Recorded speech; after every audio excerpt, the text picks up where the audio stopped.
میرے پاس لے کے آئے, میں انکوائری بٹھا دوں گا, میں ایکشن لوں گا, میں کارروائی کروں گا. میں تو ثبوت لے کے آیا ہوں, فائنانس ڈائریکٹر کا دیکھے.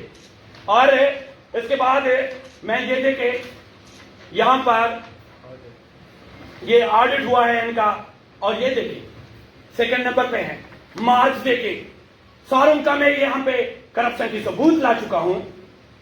ہمارے وزیر اعلیٰ صاحب, آپ بہت اچھے انسان ہیں, آپ ایک ینگ انرجیٹک وزیر اعلیٰ ہیں.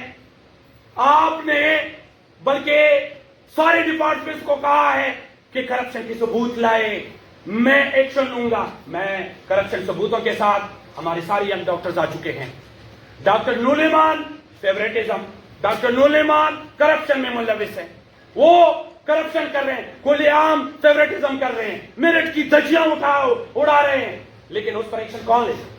یہ دیکھیں یہ سارے جو انٹرویو پینلز تھے ان کے جو مارکس لگائے گئے ہیں, جن پوسٹوں کا میں نے ذکر کیا, وزیر اعلیٰ صاحب میں امید رکھتا ہوں ہمارے سارے ینگ ڈاکٹرز آپ سے بڑی امیدیں رکھی ہے ہم نے, ہم اس لیے یہ ثبوت لا چکے ہیں کہ آپ ان پر انکوائری بھی بٹھائیں گے, آپ ڈاکٹر نور ایمان پر ایکشن بھی لیں گے.